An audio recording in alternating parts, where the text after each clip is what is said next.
Je m'appelle Youssoupha Faye. Je suis né handicapé moteur par suite de séquelles de polio. Quelques années, mais ça ne m'a pas empêché d'aller à l'école. Mes études sont arrêtées en classe de 3e après le BPC par suite d'une cécité pratique. Cette cécité pratique est due à une opération qui n'a pas réussi et qui m'a ôté la vue. Donc c'était en 1969. En 1970, je me suis inscrit à l'école des arts de Dakar, qui était la seule école qui recevait des aveugles. Parce qu'il y avait là-bas 2 classes, une classe de kora, une classe de balafon. Dès l'instant que je ne voulais pas être dans l'oisiveté, rester à Saint-Louis sans ne rien faire, je me suis inscrit dans cette école. À l'époque, la méthode Braille n'était pas encore au Sénégal. Donc j'ai fait 4 ans à l'école des arts, jusqu'au moment où une dame américaine était venue au Sénégal sous les auspices de l'Union nationale des arts du Sénégal, en collaboration avec le ministère de l'Éducation nationale, pour former des jeunes Sénégalais dans l'enseignement des aveugles. Alors quand j'ai rencontré cette dame, elle a accepté de m'initier à la méthode Braille. C'était en 1974. Donc, très rapidement, j'ai maîtrisé le Braille. Parce que déjà, bon, dès l'instant que j'avais un certain niveau en français, alors il fallait seulement apprendre les caractères Braille, alors pour les adapter aux connaissances que j'avais déjà. Alors, quand j'ai terminé donc ma formation en Braille, j'ai aussitôt pensé à ces aveugles qui étaient âgés, qui n'avaient pas la possibilité d'aller à l'école parce qu'ils avaient dépassé l'âge scolaire. Alors comment eux aussi, ils peuvent recouvrer comme moi la faculté de lire et d'écrire en Braille? J'ai pensé aussitôt aux langues nationales. Là où je faisais la formation à la direction de l'action sociale à Dakar, le bâtiment contigu, c'était la direction de l'alphabétisation. Je suis allé à la direction de l'alphabétisation et je leur ai exposé mon initiative, c'est-à-dire voir comment les langues nationales du Sénégal pouvaient être adaptées en écriture Braille. Alors, ils m'ont informé que les langues nationales du Sénégal avaient repris les lettres latines. Donc, puisque le Braille aussi avait repris les lettres latines, mais sous forme de points en relief, donc le problème ne pouvait pas se poser à ce niveau. En son temps, il y avait 6 langues codifiées. Wolof, Diola, Pulaar, Serer, Mandinka et Soninka. Nous sommes en 1974. J'ai pris maintenant les 6 langues et je me suis penché à voir comment leur trouver une représentation en Braille. Donc ce n'était pas difficile au début parce qu'il y avait les lettres latines. Mais il y avait des sons qu'il y avait dans nos langues nationales qui n'étaient pas transcrites par des lettres latines. Je donne un exemple. Vous savez, en Wolof, il y a ne, il y a ne, il y a gne. Donc, ne et gne sont des sons. Par exemple, en français, le gne s'écrit en 2 lettres, G et N. Mais en Wolof, c'est en un seul caractère. Le ne, c'est en un seul caractère. Mais puisque le Braille, au-delà des 40 lettres de l'alphabet, le Braille est riche de 63 caractères. J'ai pris des caractères qui n'étaient pas utilisés dans l'alphabet d'aucune langue, français, anglais ou espagnol, et je leur ai donné la valeur de ces lettres étrangères qui existaient dans nos langues nationales. Alors, comme ça, en Wolof, en Serer, en Pulaar, en Diola, à chaque fois que je rencontrais un son étranger, je trouvais au moins un caractère dans l'arsenal du Braille pour lui donner cette valeur. Parce que le Braille est une convention.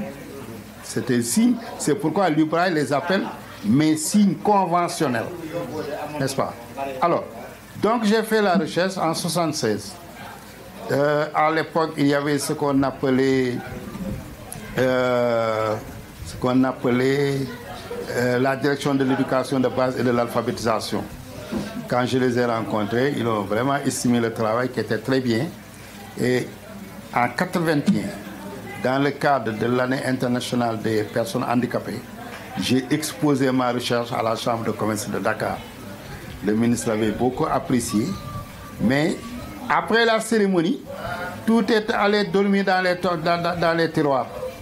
Mais entre-temps, j'avais terminé ma formation d'enseignant braille et en 1982, je suis venu enseigner à l'Institut des jeunes aveugles, n'est-ce pas? Alors, donc j'ai attendu pendant très longtemps, jusqu'en 1998. Simplement par négligence? Oui, par négligence, parce que l'État savait qu'il y a un travail d'adaptation du braille aux langues nationales qui a été fait, mais on ne pensait pas ouvrir. Même à l'école, à l'INEFJA, quand j'ai commencé à enseigner en 82, on me confiait à la formation professionnelle des jeunes qui avaient 25 ans, 35 ans, pour 2 ans de formation ou 3 ans. J'avais demandé à l'époque au directeur d'introduire les langues nationales, parce qu'en 3 ans, on ne peut pas apprendre à quelqu'un le français convenablement jusqu'à ce qu'il arrive à le parler. Le français, c'est tout un cursus, n'est-ce pas? Mais aussi, il disait, ben voilà, puisque ce n'est pas reconnu, je ne peux pas prendre l'initiative alors qu'on l'introduise à l'école. Ok.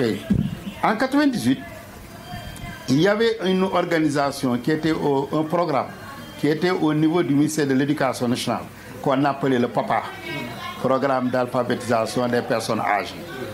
J'ai rencontré le directeur général du PAPA et je lui ai proposé, parce que dans son programme, il y avait la prise en compte des personnes âgées, pourquoi ne pas introduire le braille en langue nationale pour les aveugles âgés? Ah, ils ont essayé. Ils m'ont ouvert une classe ici à Thiès et une autre classe à Dakar. Chaque classe, c'était 30 aveugles et à prédominance femmes. On a fait 9 mois et au bout de 9 mois, la plupart de ces auditeurs, de ces apprenants, étaient parvenus à faire des échanges de correspondance en wolof sur caractère braille, après évaluation. Mais le papa a vu que la classe était très onéreuse, parce qu'une classe alpha en braille coûte 10 classes alpha pour personnes valides. Le matériel didactique est très cher et il n'existe pas sur place.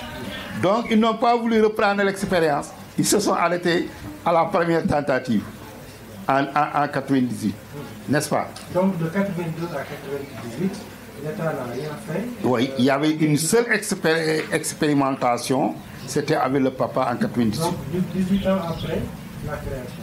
Ok, effectivement, pendant tout ce temps, à chaque fois dans les réunions, dans les séminaires, je parlais de ma recherche.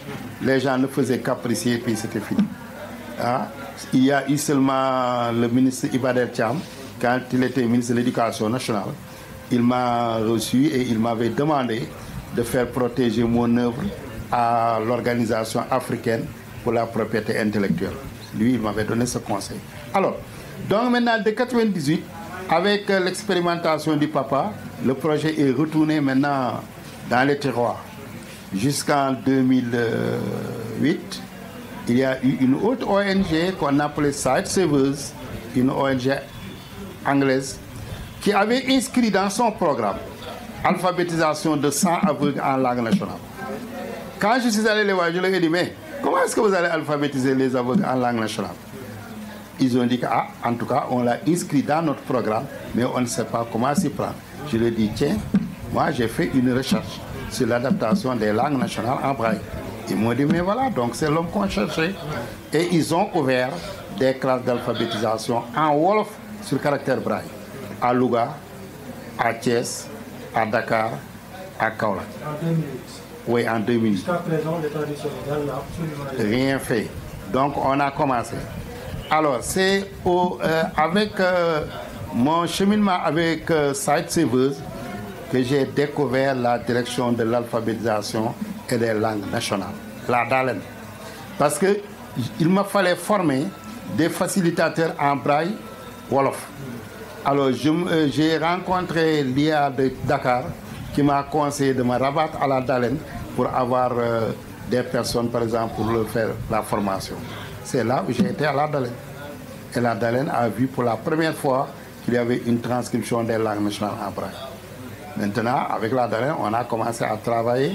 J'ai formé les éléments de la Dalen dans l'alphabétisation en langue nationale.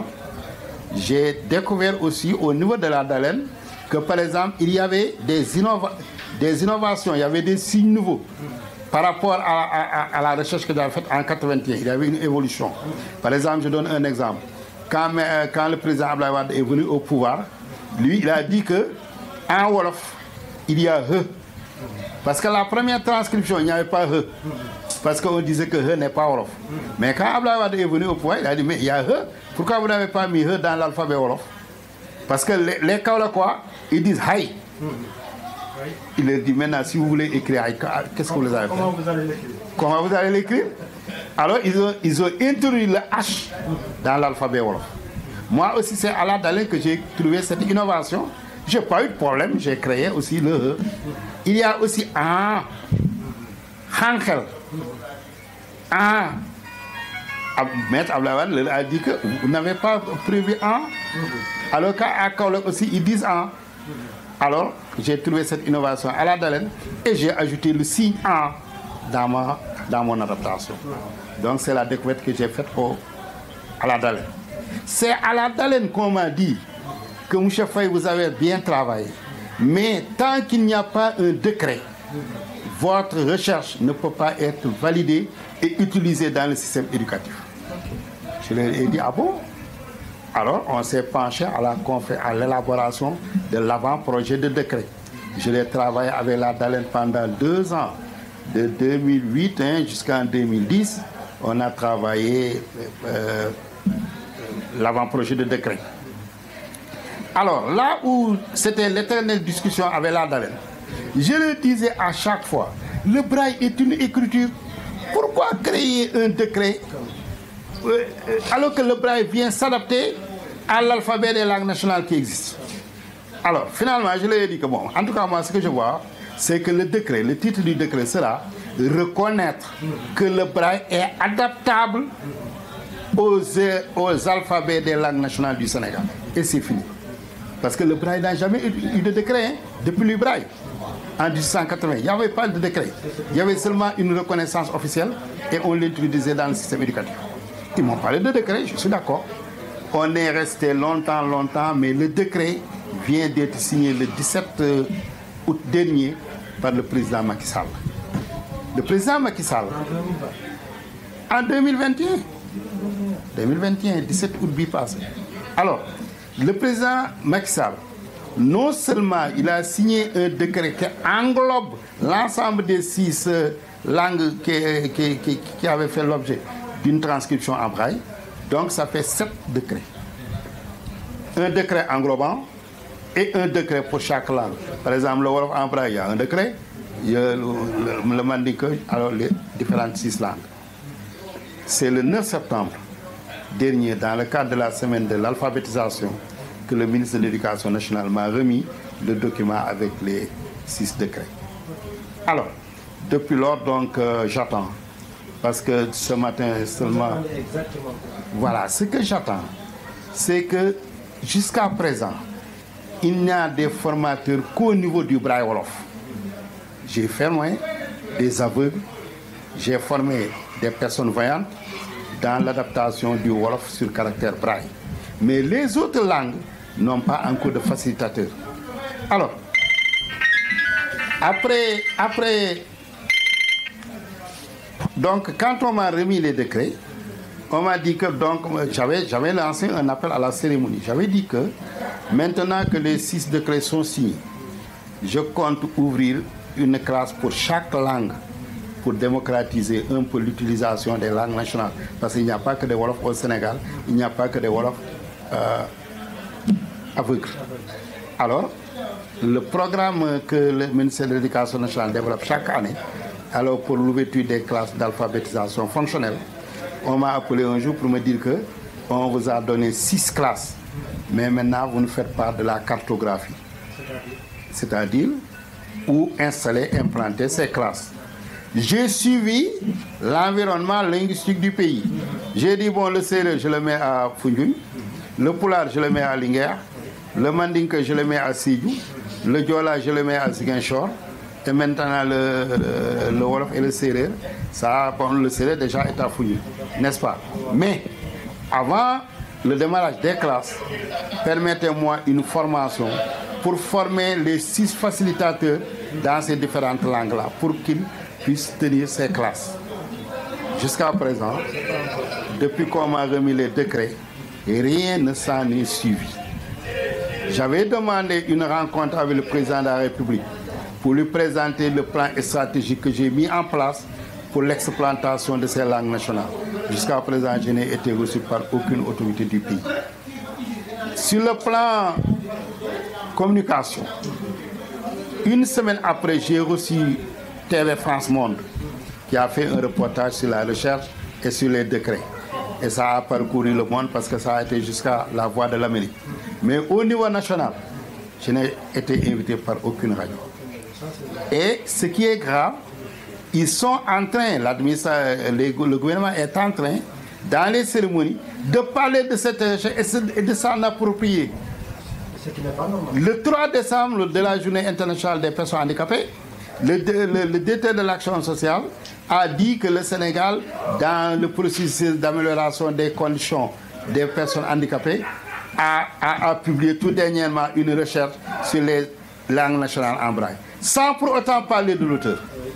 Ils l'ont fait le jour de la journée de la canne blanche. Mais puisque moi aussi je ne me laisse pas faire, je viens d'adresser une lettre au président de la République dans laquelle je lui ai dit qu'il m'a été donné de constater des tentatives de récupération et d'envahissement de la recherche que j'ai mise au point depuis 1981. Et que, par exemple, Lolo, vraiment, ce n'est pas normal. Alors, donc, la lettre, je n'ai pas encore reçu la réponse du président de la République, mais je profite à chaque occasion de dénoncer cette tentative de récupération.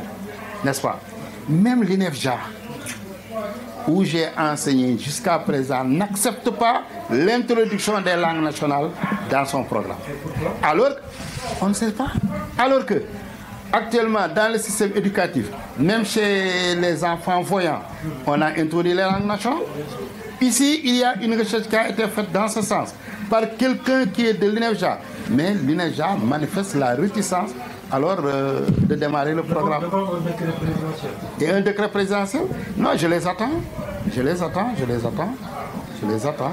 Alors, au-delà de cette histoire, aujourd'hui, donc vous l'avez dit, vous attendez que les classes soient fonctionnelles.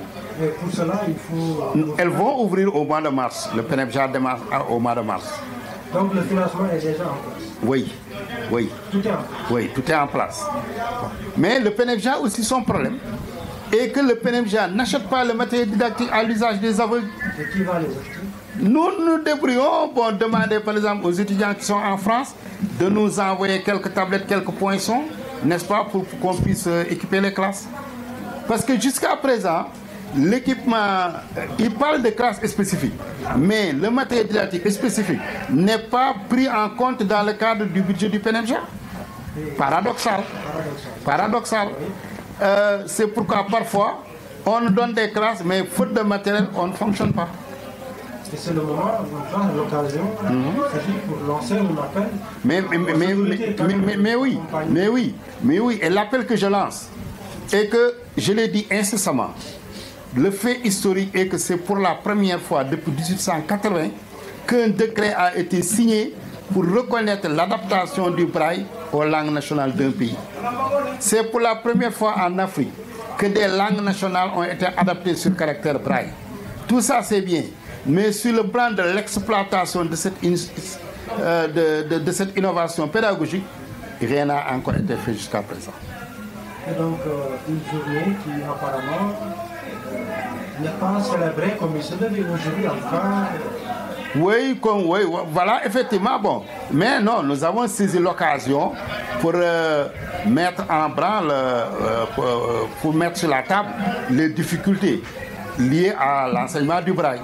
Par exemple, le matériel didactique, je vous ai dit tantôt, il coûte cher, il n'existe pas au Sénégal. Encore, dans la nomenclature du matériel didactique du ministère de l'Éducation nationale, vous verrez Stylo, vous verrez, quand il fait des commandes de fourniture scolaire, il ne fait pas de commande pour le matériel didactique à l'usage des aveugles. L'INEFJA reçoit le matériel didactique par voie de don. Par voie de don. Parce que la commande, elle ne peut être faite qu'à l'extérieur. Et vous savez, le processus budgétaire, l'engagement budgétaire au Sénégal, alors ça... Mais on l'a dénoncé depuis 1982 jusqu'à présent. On le dit à chaque fois. On le dit à chaque fois. Donc c'est le problème du matériel didactique. D'ailleurs, cette année, la célébration du Braille, c'était sur, par exemple, les difficultés liées à l'accès au matériel didactique à l'usage des aveugles.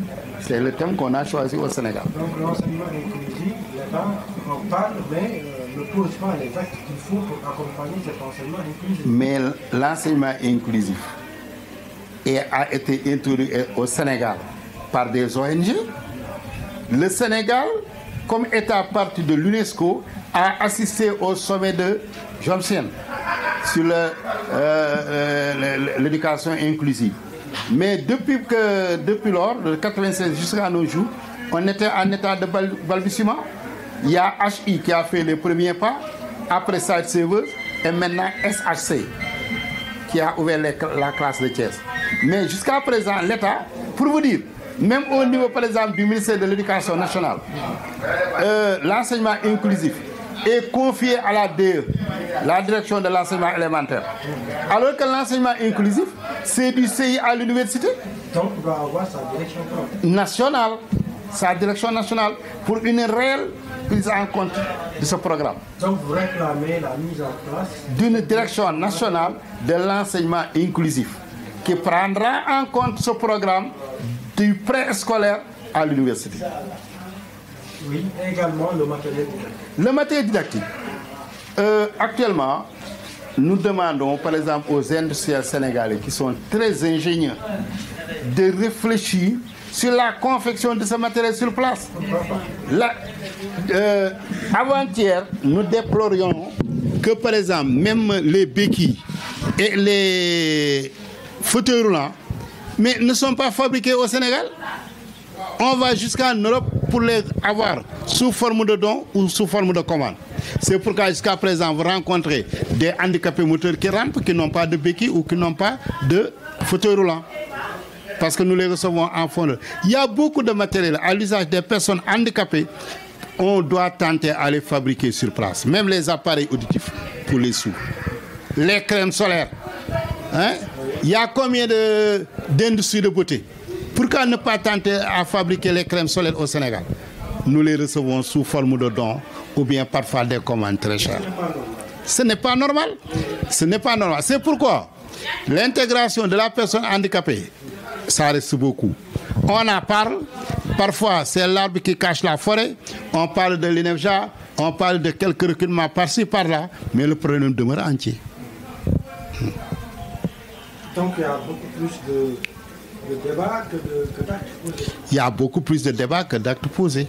Ça, c'est la réalité. C'est la réalité. On passe tout le temps à parler d'inclusion, à parler de... Bon, on montre quelques échantillons, c'est tout.